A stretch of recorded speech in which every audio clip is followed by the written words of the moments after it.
Yes, good evening again. It's still the second, I know, the day just won't end. But anyways, I'm gonna shut her down for the night here. So to speed the process up for me in the morning, it's minus 31. No, that's not correct. It's minus 33 still currently outside. So I'm just gonna let the tractor idle all night long. I'm gonna shut the lights off, obviously. And I'll maybe put it at like a higher idle. Maybe 900, 1000 RPM or so. And then she's gonna be nice and toasty warm for me in the morning. Good morning, everybody. It's about 6:30 in the morning. And yeah, it's still cold outside. As you can see, we didn't burn very much fuel or DEF, but we did let it run all night. You can see the hours over there in the corner. You know what? I don't like doing that very often because you know, if something goes wrong or something goes bad, that and hours are expensive. But I wanted to get cracking early this morning and not fight to try to get it going and get it warmed up. So this was the easiest method that we could do. So let's go. So let's get the cracking and keep pushing some more snow.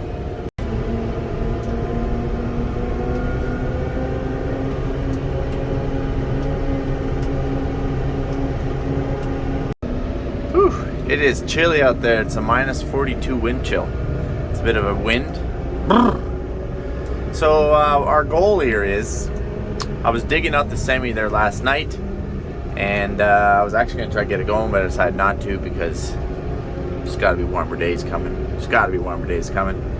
But the road's all filling back in, my driveway and road's all filling back in again, so I'm going to try and open this up a little bit more, maybe put a few more passes out in the field.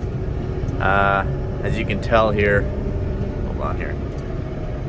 Once the snow gets this deep, it's really hard to move it. I would like to move it all the way out over there. Really could use a blower now. But I'm gonna work on trying to open this up here a little bit.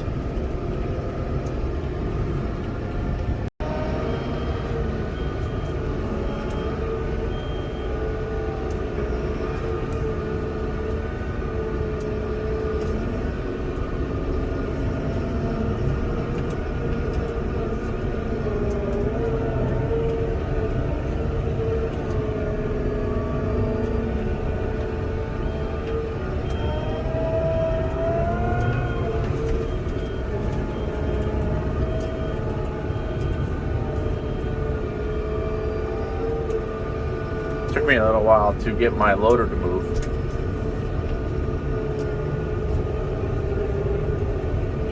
So I was pushing up snow over there, obviously at the driveway, but changed the plans because I'm going to try to get this truck in for an appointment to try to service that DEF issue because it has not gone away, even though I put in a new jug of DEF. Yeah, there's obviously a problem, so we should probably get that evaluated. Well, it says we can only go about 140 kilometers until it limits us to 104 kilometers an hour. So, that ought to get us a little ways there. So, it's about 8:15, and we're just going to quickly grab a coffee at the A&W here in Fort Capel. And we're just going to run over to the Chevy dealership and see if they can check this code, which gives us, I think we got about, I guess I should order 60 kilometers left. Yes, good morning. Can I get a large regular coffee, please? And that's it. Come to the window, please. All right, thank you.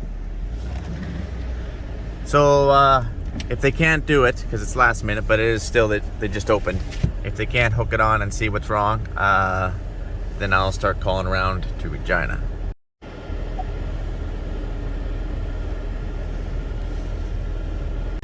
All right, so it's 9:30, so took around an hour or so, but they managed to squeak me in and take a reading on this truck, and it is a DEF tank again. That's my second DEF tank, not on this truck. First DEF tank on this truck. I just did a DEF tank on my truck, and then my truck is throwing up more emissions codes, which is the reason why I was driving this truck. And my truck has fuel pump issues, and the fan won't shut off. So I was trying to get it all booked in, but the fuel pump is very much back ordered and so on and so forth. And so I'm like, oh, I got a second truck. I'm going to run that one. Not anymore. So we're going to try and make it back to Swift Current. They said they really wanted me to leave the truck. And I said, well, I don't have another truck and this isn't home. So we got to try and get back. They're like, well, it's going to limit you down to speed. And I'm like, so it's going to stop me? No, it shouldn't stop you. You should be good. I'm like, well, that's good because it's kind of cold outside. I'd like to at least try and make it back. So then I'm going to hop in my other truck, which also has DEF issues, and try use that one, I guess. Apparently when I run Chevys, you got to run multiple Chevys. It's kind of like Fendt. It's really reminding me of my emission issues with ACO stuff, but actually not to be that guy, but we have emission issues with everything. Yeah. I can see deletes coming in the future. So I just pulled over here just to show you here. We're getting a little bit closer all the time. We're about 18 kilometers or so away from our 104 speed.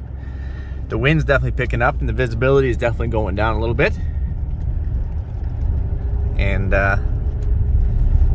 yeah, I hope that we don't hit like bad roads or bad viz, because nothing like having a limited truck in conditions like that.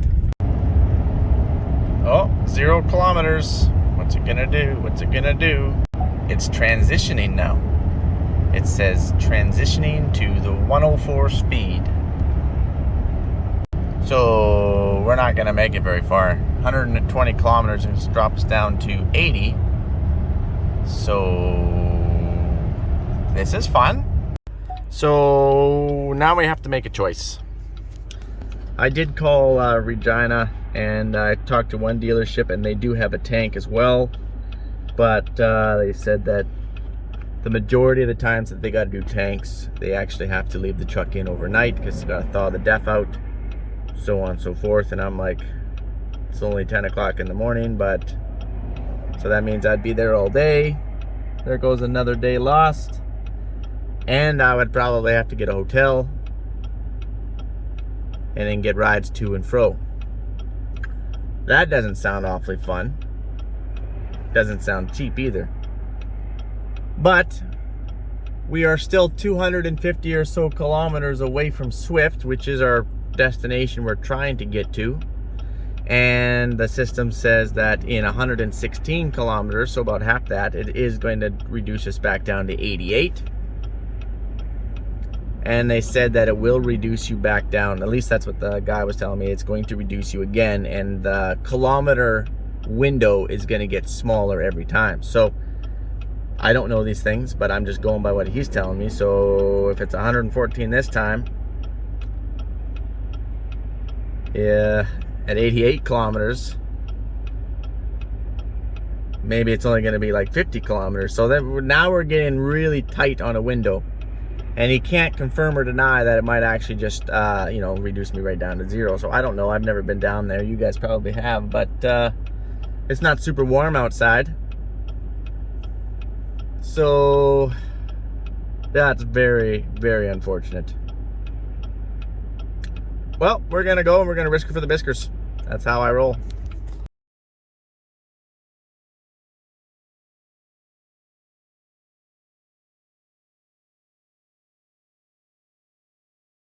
Of course, you can't go through Moose Jaw without grabbing a little bit of something. Mike, are you an A&W guy? Not really. It's just, I'm more of a convenient guy. Whatever's handy, the card lock's right across from me, so it's kind of a win-win. But I do like A&W's breakfast. Welcome to A&W Moose Jaw. My name's Raven. How may I help you today? Yes, can I get the classic bacon and eggs? I'll get 3 eggs over easy, please. And our breakfast is actually done at 11. Oh, what time is it? Oh, it's 20 after. Shoot, I missed it by 20 minutes. Okay, let me ponder this here. Can I get anything else for you today? Probably. Well, maybe I'll go with matzo burger combo, please. With fries or onion rings?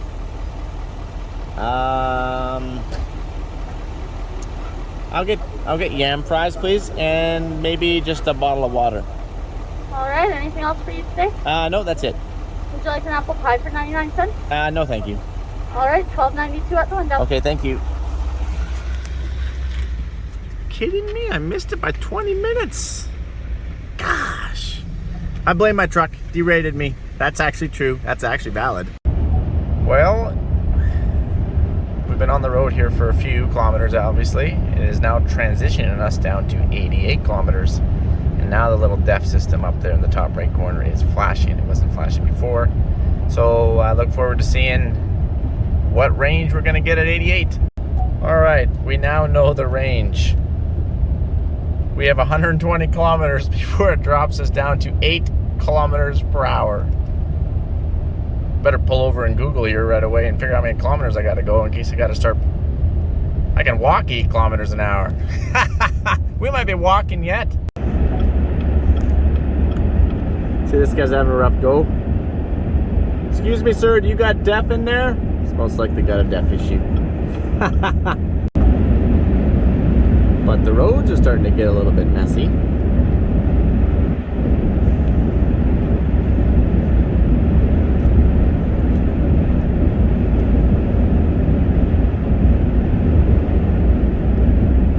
So remember that day that there was that whiteout conditions, we were trying to make it back, and like we were doing like 40, 50 kilometers. It was kind of like really hard to see and so on and so forth. Yeah, well, that same day shut down pretty much the whole province of Saskatchewan. Just about every highway was closed, and there was a lot of people who spent the night in vehicles and so on and so forth, and a lot of accidents, I do believe.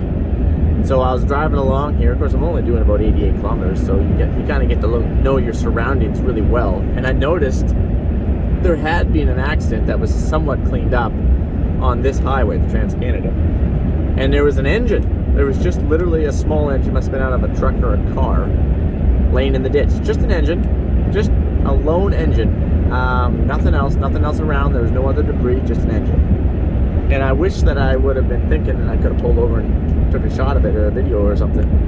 But anyways, I drove by and I'm like, someone lost their engine. And I got thinking, I'm like, must have been running DEF. Okay, that's enough DEF jokes. At least till we get back to Swift. So I was passing this semi. Of course, I can only do 88 kilometers, and the speed on the Trans-Canada typically, conservatively, is about 110. Most people do 120. So I'm doing 88. So traffic's maybe going a little bit slower just due to roads, and came up behind this semi. Note this semi to your left. This isn't the one, but note it. He is part of the story. And so anyway, this semi is doing about 80 kilometers. Okay, I'm doing 88, and I'm like, man, every kilometer counts around here. So it looks like I'm going to do the full, very, very slow pass. You know, the 2 kilometer an hour pass. So I'm like, okay, all right, I'll signal, and I'm going. I'm just a giving her, you know, I'm trying to do my 88, and it's taking forever to get past this semi. And that semi that's just in front of me, also followed by this semi to your left, they're right on my bumper. They also caught up with me fairly fast, and they actually want to do about 100, 110. So I'm trying to get past, so they're right behind me. Like, I mean, they're tailgating me, like they're right there. And I'm like, okay, I'm trying. I'm topped out. It's my pedals right to the floor. That's all I got. And the semi that I was passing started to speed up. So now he wants to do 90. He's like, man, everyone else is going fast. I should too. So he speeds up to 90. And there we are. I can't back off because there's 2 semis right on my bumper. Like, they're like, holy crap, slowpoke, get the heck going. You know what I mean? And I'm like, I'm trying. And the semi, here we are, going down the Trans-Canada Highway, pretty much blocking off all traffic because the semi beside me wants to do 90. I can only do 88. I can't go faster, and I can't slow down because there's 2 semis behind me. Oh my goodness, talk about hilarious and slightly awkward all at the same time. So I feel like the guy that I was passing kind of figured out, you know, we're holding up production here. So he actually slowed back down to 80, and I managed to crawl past him at my 88 and got over. And then all of a sudden, those 2 semis went by, and I think that they were slightly frustrated with me. But anyways, oh, good times had by all. I love it. All right, we're just getting into Swift here. My range is 10 kilometers. I have 10 kilometers left before it drops me down to a top speed of 8 kilometers per hour. So we just made it. I don't know how accurate, these Chevy kilometer ranges are, but I knew we were going to be close either way, so pretty happy we made it. I'm just heading right down to the dealership now. I'm going to drop it off and hopefully get a ride back to my other truck, or maybe they got a loaner for me or something there. So, all right, guys. Well, thanks for hanging out with me. There's always an adventure with Mike. I don't know why. It just follows me around, but I'll catch you guys on the flip side. Adios. Yeah, I know I'm back. I'm kind of like Marvel movies. I just never really end, I guess, but I do always enjoy that, and I always stay to the end for some reason. But anyways, I just made it down to the dealership, and I just wanted to show you this. I always like to confirm what I'm saying. This started dropping a little bit quicker at the end because it was 10, and there was no way it was 4 kilometers to this dealership. But anyways, I will catch you guys on the flipper. And as far as I'm concerned, 6 kilometers when you're out here in the Saskatchewan, boy, that's about as close as you want to get. All right, guys, talk to you later.